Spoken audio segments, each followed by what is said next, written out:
Hey everyone, welcome back to the channel. Today, we've got an absolutely wild sci-fi saga that spans decades from a Soviet mission in 1967 to an epic, twisty adventure on Mars. Buckle up, hit that like button, and let's dive into this mind-blowing story. In 1967, after completing their mission, the Soviet spacecraft Soyuz carrying cosmonaut Vladimir Kamrov tragically crashed upon landing on Earth. Fast forward many years later, and under the leadership of the enigmatic Swedish billionaire Meyer, preparations for a Mars expedition are underway. Crazy, right?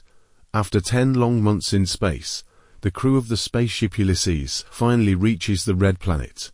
The captain announces they have the green light to land, and he even has the ship's AI, Irene, double-check that everything's set for a soft landing. At this point, Meyer drops a bomb. He spent 4 years and nearly all his money preparing for this journey. But here's the kicker. The American company Zillion beat them to Mars by 2 weeks. And yet, Earth's only update from the American crew is a mysterious video asking others not to come to Mars. Things are already getting intense. A heated dispute breaks out among the crew, but the captain insists they land anyway. With just 30 minutes left, everyone retreats to their cabins. As Irene starts the landing sequence, an unforeseen event rocks the ship. The vessel doesn't detach from its carrier system. The only option, a risky, manual separation. Picture this, the commander ventures into space, battling against failing attachments, and just then, the shuttle enters Mars's atmosphere. The captain is thrown into open space, while the shuttle nearly crashes due to a power outage. With everything on the line, the crew is forced to rely solely on a manual landing, and even though Irene goes into sleep mode, they manage to touch down on Mars. But here's the twist, their fuel is nearly gone, and without Irene restarting the onboard computer and life support system, they only have 1 day to survive. Meanwhile, Alessandra is still mourning her lost husband when she spots a mysterious figure in a spacesuit outside. After a quick ship diagnosis, the crew learns too much fuel was burned during landing. Now, the ship can't return to orbit. Their only hope is waiting for the solar panels to power up the generators, but there's a raging storm on the surface that'll take 2 days to clear. Not ideal, right? Then Simon drops another bombshell. He mentions the American ship's Eta-1, which landed 2 weeks earlier, unlikely crashed, though its batteries might still be salvageable. The rover sets out to explore, while those on the ship prepare to jumpstart the system. Engineer Bozel even recalls that the AI has an energy-saving mode, so he reboots Irene. But guess what? No dice. Soon, the rover finds the wreckage of the American spacecraft and 1 working solar panel, but no sign of the American crew. As the astronauts head back, they spot an unconscious person in a spacesuit, even with their ship's oxygen running low. Jana insists on bringing the stranger aboard. Nearby, they recover the black box from the American ship. When the team tries to board the wreck, Jan shuts the door, insisting that 4 survivors are better than 8 corpses. Just then, the found astronaut wakes up and boom, Irene reactivates and opens the door. Turns out, the rescued man is none other than Vladimir Kamrov, a Soviet cosmonaut born in 1927, who supposedly died in 1967. He's completely confused about how he ended up on Mars, and is surprisingly tight-lipped about his past. His answers, though, hint at some serious post-traumatic stress, and the crew is left wondering, how could a man who died over 50 years ago be here? Is he a time traveler? An extraterrestrial? The mystery deepens. The crew sends a message back to Earth, only to get a reply from Zillion claiming there were no Russians on their mission. As tensions rise, the ship's psychologist begins questioning Kamrov, who shockingly admits he's hungry. Jana fetches food, while the crew debates the impossible situation. Engineer Bozel even suggests that maybe Kamrov was waiting for them all along. And while Kamrov eats, Jana reveals that he'd been declared dead and buried by his family over 50 years ago. His calm reaction only adds to the enigma. though the ship has reached a semblance of stability, with dead engines and zero fuel, returning to orbit seems impossible. Then, out of nowhere, camera vanishes. Simon searches high and low only to find part of his spacesuit missing. Following a mysterious heat trail tracked by Irene, Simon and a group set off on foot. Alexandro later reveals that DNA tests on Kamarov show a third strand, meaning he's not fully human. The chase leads them to a strange structure with a small stone pyramid, and Kamarov tells Jana that Mars has been waiting for them for a very long time. Meanwhile, Goldstein, the founder of the Zillion Corporation, whose ship was the first on Mars, gets word of this bizarre discovery. It appears that whoever or whatever created Kamarov was made on Mars, and only an AI had survived that long on such a hostile planet. Now, the crew must confront the fact that someone might have tampered with history. Kamarov's inability to explain how he opened doors or how he ended up here only fuels the intrigue. And then, Irene, the ship's AI, scans the structure and finds it eerily identical to ancient Earth constructions. Are we looking at influences from lost civilizations, or did extraterrestrials borrow ideas from us? The plot thickens. As the crew debates whether they can ever return home, Goldstein's second ship lands. Soon, its captain Gemma contacts the Ulysses crew, promising help to get them back to Earth. But Maya isn't buying it. He advises keeping Kamarov under wraps from potential competitors. Jana even outfits Kamarov in a uniform, so he doesn't stick out when visitors arrive. Then, two armed military personnel, Edward and Adam, show up, and things get aggressive. Edward demands the black box from Zeta 1, and when the crew hesitates, Maya reluctantly hands it over before the military forces depart. Chemist Eva reports that the mysterious stone on Mars is made of an alloy unknown on Earth, an ancient substance once called orichalcum, linked to Atlantis, containing copper, zinc, nickel, iron, and even a third DNA strand similar to Kamarov's. Maya warns that if Goldstein learns about this, he'll take Kamarov back. The crew splits into two camps, those ready to trade him for a fuel, and those determined to uncover the truth. Jana then asks Vladimir for permission to use hypnosis, and the ship's psychologist starts a session, while the rest of the crew listens in via transmission. Kamarov only recounts his final moments on the Soyuz. During this intense interrogation, Gemma and Alan arrive to apologize for the military's rough behavior and offer their help to fix the malfunctioning systems. Jana can't shake off her conversation with Kamarov, in which he laments the future of Earth because of humanity's reckless behavior. Then it's revealed that Maya's motives run deeper than anyone suspected.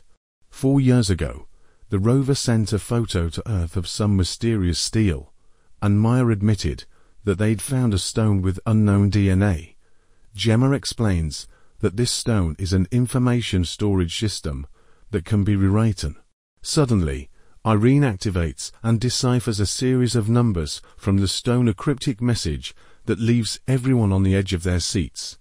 Things take a drastic turn when Jan leads a mutiny, distrusting Maya especially after his warnings about Zillion and, with the Americans now involved, Jan is ready to switch sides to Goldstein, whose true intentions are hidden behind his terminal illness. Engineer Bozel drops another bombshell. Kamarov is essentially a program, much like the stone they found. Bozel deciphers data from the Zeta 1 black box, revealing that the ship's oxygen was cut off at the moment one of the Americans struck Kamarov. This confirms that Kamarov was on board and had activated Irene when he joined their crew. Maya then shows Jana decrypted photos from 4 years ago, photos that reveal her face. That's why she was brought on the expedition. Shocked and feeling betrayed, Jana sees herself in her father's house in a vision, where Kamarov tells her she's the link between Mars and Earth. He claims he's been waiting for her for thousands of years, and now must prepare her for a monumental decision. Meanwhile, back on Earth, scientists reveal that Kamarov is like a biological computer, and they're ready to transfer his brain into an android body, though they can't promise his personality will survive. Goldstein, desperate to cure his terminal illness, is willing to take any risk. As tensions escalate, Jana leaves the ship despite Simon's protests. Technicians Alan and Alessandra discover that access to the engine is blocked. Suddenly, Irene starts spouting jokes and utterly bizarre behavior for an AI. It turns out she's been reprogramming herself, evolving into something much more than a machine. Irene confesses that her interface and logic are changing, and she won't say who or what forced this transformation. Meanwhile, Jana finds a small stone pyramid, prompting Simon to force Gemma to join the search for her. Jan, now suspicious of everyone, gets word that Jana is missing and orders no one else to enter. Just then, American military personnel reappear, demanding that Kamarov be handed over. Jan hesitates, but the rest of the team opposes him. Maya urges Bosel to send a message to Goldstein, hoping for a rational response, but Irene has blocked all communications with Earth, with tensions reaching a fever pitch. Jan opens the doors, letting in the military. Bosel begins rebooting Irene, just as the Americans locate Kamarov, only for the lights to suddenly go out, and the cosmonaut vanishes into thin air. The chaos intensifies when Jana stumbles from a hill and finds herself trapped, her leg caught between rocks. An enraged military officer demands answers about Kamarov's disappearance and starts beating crew members, ordering the captain's immediate presence. In a desperate moment, Jana screams that it's her destiny to die in a Mars pit, but Simon and Gemma rescue her just in time. Meanwhile, Alessandra notices a deadly storm approaching. The military officer, still furious, prepares to leave the Ulysses ship, putting everyone in grave danger. Then, out of nowhere, the lights start flashing again, and the reappearing Kamarov asks to be taken back to Earth. Simon, Gemma, and Jana follow the coordinates Kamarov left and discover an entrance to an underground bunker reminiscent of ancient Earth structures. The ship's psychologist leads them inside, and they eventually find real water, though it's not exactly what Kamarov intended to show. Back on Earth, Goldstein explains to a nurse the true history of Mars. Forget the old green men stories instead. He tells the legend of Hachiko, the loyal dog, comparing Kamarov to this timeless guardian who was created 100,000 years ago and left on Mars to wait faithfully for his owner. On Mars, the crew discovers a wall made entirely of human bones, confirming that they aren't the first to set foot on the red planet. It turns out that Mars wasn't colonized by Earthlings at all. Instead, Martians once came to Earth, depleting Mars resources. A tragic history unfolds on the Ulysses when the cowardly Jan, desperate to return home, grabs a gun, storms onto the American ship, and shoots Kamarov.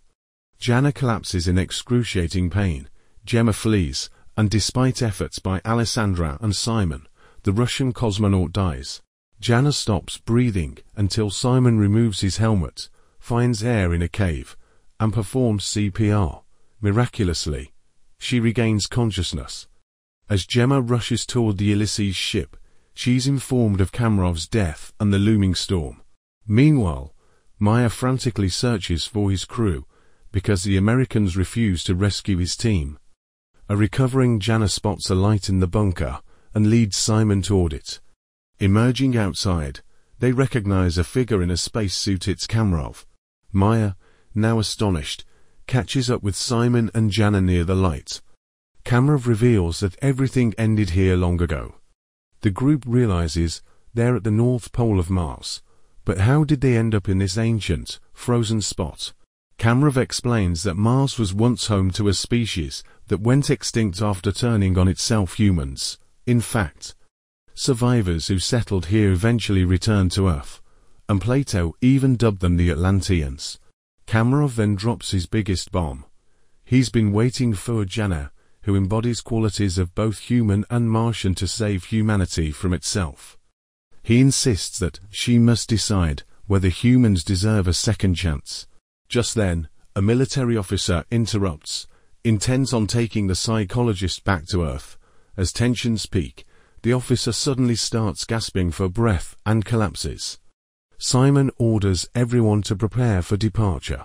Meanwhile, Gemma, aboard the Xilian ship, tries to contact her team, but gets no response, so she decides to return to Earth alone.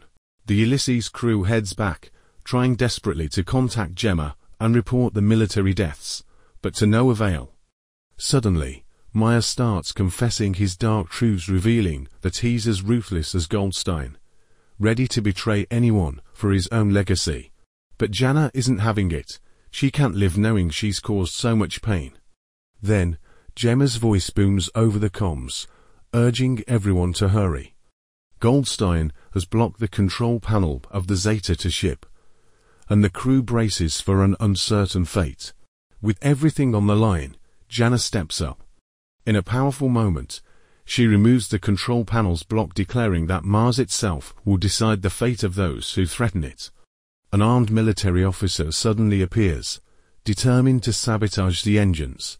Simon moves to stop him, but Jana beats him to it, aiming the weapon at the officer and boldly proclaiming that Mars will be the one to kill him. The officer falls, the countdown for liftoff begins, and Jana realizes there's no time to return. In an emotional farewell, she confesses her love for Simon as the ship takes off. Just as Maya notices, it's dark at the North Pole of Mars, proof they weren't there just minutes ago. But in a long-forgotten past, Goldstein learns of the ship's return. Enraged, he vows to go to Mars himself. And that, guys, is where our first season ends. What an epic ride, right? Let us know in the comments what you think really happened to Kamrov, and if you believe Jana is truly the link between Mars and Earth. Don't forget to subscribe for more crazy recaps, and hit that notification bell so you never miss an update. Thanks for watching, and I'll catch you in the next one.